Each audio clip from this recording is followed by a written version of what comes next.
مولا علی علیہ السلام فرماتے ہیں، ہمیشہ سمجھوتا کرنا سیکھو، کیونکہ تھوڑا سا جھک جانا کسی رشتے کو ہمیشہ کے لیے توڑ دینے سے بہتر ہے۔ مقدر لکھنے والے کے پاس مقدار بدلنے کا بھی اختیار ہے۔ تم اپنی دعاؤں پر یقین رکھو، رستے نکالنا اللہ کا کام ہے۔ نفسیات کے مطابق آپ کا دماغ آپ کے ٹچ کو پہچانتا ہے، لہٰذا آپ کبھی بھی خود کو گدگدی نہیں کر سکتے۔ محبت کرنے والے کے کہاں دیکھتے ہیں کہ انہیں کم محبت مل رہی ہے یا زیادہ، ان کے لیے تو بس یہی کافی ہے کہ من چاہا انسان پیار سے بات کر رہا ہے۔ محبت کرنی ہے تو موٹے انسان سے کریں تاکہ آپ کو وہ چھوڑ کر بھاگ نہ سکے۔ کبھی ایسی عورت سے ناتا نہ توڑو جو تمہاری بہت سی خامیوں کو جانتی ہو پھر بھی تم سے پیار کرتی ہو۔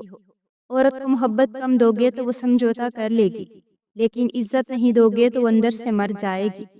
ایسا بھی ہوتا ہے کہ ایک انسان دل اور پورے خلوص سے پیش آ رہا ہے، مگر اسے بدلے میں منافقت، مطلب پرستی اور دھوکہ ہی نصیب ہوا ہو۔ اندھی محبت ہو یا اندھا اعتماد، دونوں مل کر انسان کو گہری کھائی میں گرا دیتے ہیں۔ عورت کے لیے یہ مناسب نہیں کہ وہ اپنی محبت ثابت کرنے کے لیے کسی کو اپنے جسم تک رسائی دے۔ کسی پسندیدہ چیز کی طرف تعلق ہو جانا محبت کہلاتی ہے، اور اس تعلق کا شدت اختیار کرنا عشق۔ مرد جتنا بھی انا پرست کیوں نہ ہو، لیکن عورت کی ایک چیز اسے جھکنے پر مجبور کر دیتی ہے، اور وہ ہے عورت کی خاموشی اور نظر اندازی۔ مرد کی خوبصورتی اس کی شکل میں نہیں، اس کے الفاظ میں ہوتی ہے۔ اگر اس کے الفاظ بدصورت ہوں تو اچھا خاصا مرد برا لگنے لگتا ہے۔ مرد کے دل میں دوسری عورت کی اور عورت کی الماری میں نئے سوٹ کی گنجائش ہمیشہ رہتی ہے۔ جب مرد کی عورت میں دلچسپی کم ہونے لگے اور عورت کو وقت نہ دے تو عورت کو چاہیے دو کام کرے۔ مرد کو کچھ وقت کے لیے اکیلا چھوڑ دے اور خود پر کام کرنا شروع کر دے۔ اگر یہ جاننا چاہتے ہو کہ عورت حقیقت میں کہنا کیا چاہتی ہے تو اس کی بات نہیں سنو، بلکہ اس کی طرف دیکھو۔ دنیا میں بہت کم لوگ ہی ایسے ہوتے ہیں جنہیں مان رکھنا آتا ہے۔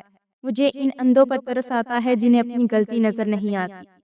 کسی کو اتنا پیار دو کہ گنجائش نہ چھوڑو، پھر بھی اگر وہ تمہارا نہ بن سکے تو اسے چھوڑ دو، کیونکہ وہ محبت کا طلبگار ہی نہیں بلکہ ضرورت کا پجاری ہے۔ انسان ان چیزوں سے کم بیمار ہوتا ہے جو وہ کھاتا ہے، زیادہ ان چیزوں سے بیمار ہوتا ہے جو اسے اندر ہی اندر کھا رہی ہوں۔ یہ بیٹیوں کی کہانیاں بھی عجیب ہوتی ہیں۔ جہاں پیدا ہوتی ہیں وہاں مہمان ہوتی ہیں، اور جہاں رخصت ہوتی ہیں وہاں ملکیت سمجھی جاتی ہیں، مگر مقدار کی کوئی گارنٹی نہیں۔ سوال آتا ہے ہر شے پر، مگر غم کو مسلسل عروج حاصل ہے۔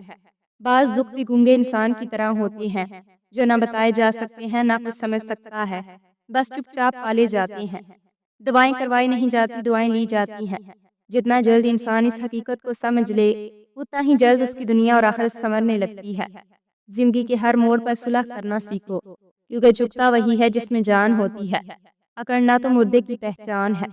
میں نے ان عورتوں کو زیادہ خوش دیکھا ہے جن کی زندگی گھر کے اندر اپنے شوہر کی جیب کا حساب رکھ کے گزر جاتی ہے، اور گھر سے باہر پانی کی گھونٹ کے لیے بھی وہ اس کی طرف دیکھتی ہیں۔ میرے اللہ نے مجھے اتنی محبتیں دی ہیں کہ ان دو چار نفرتوں سے مجھے کوئی فرق نہیں پڑتا۔ جو دوسروں کی باتیں آ کر آپ کو بتاتی ہیں وہ آپ کی باتیں بھی ساتھ لے جاتی ہیں۔ تمہاری سب سے بڑی جیت پتہ ہے کیا ہے؟ تم بدلہ نہ لو، معاف کر دو اسے جس نے تمہیں سب سے زیادہ تکلیف دی ہے۔ ہر رشتے کی قدر کیجیے اور خوب کیجیے، ایک ایک کر کے سب نے چلے جانا ہے، پیچھے بس حسرتیں اور یادیں رہ جاتی ہیں۔ ہم زندہ بندے کو روٹی تو نہیں دیتے، مگر مرے ہوئے کے نام پر دیگے ضرور دیتے ہیں۔ انسان کے آنسو اس وقت مقدس ہوتے ہیں جب وہ کسی اور کے دکھ اور تکلیف کو محسوس کر کے نکلے۔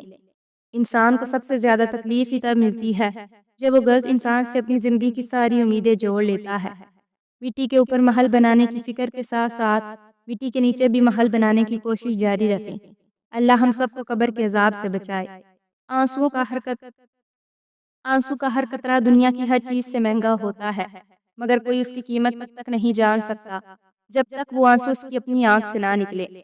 زندگی نے بہت کچھ سکھایا، کتابوں نے بھی رہنمائی کی، لیکن انسانی رویوں نے جو سبق دیا نہ تو زندگی کے کسی ورق پر اور نہ ہی کتاب کے کسی صفحے پر تحریر تھا۔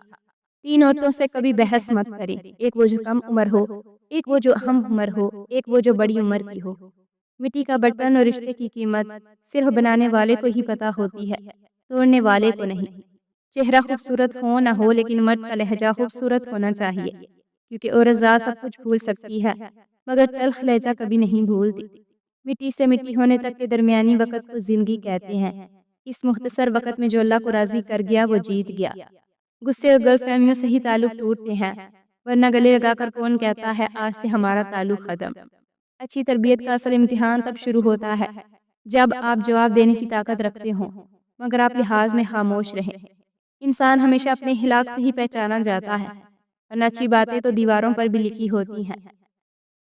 مذاق وہ ہوتا ہے جس میں دونوں ہنس رہے ہوں، کہنے والا بھی اور سننے والا بھی۔ اگر ایک ہنس رہا ہے دوسرے کو تکلیف ہو رہی ہے تو وہ مذاق نہیں ہوتا، طنز ہوتا ہے۔ تین چیزیں مرد کی دکھتی راگ ہوتی ہیں، ان کو جان لو مرد تمہارا دیوانہ ہو جائے گا: خوبصورتی، اچھا کھانا اور رومانس۔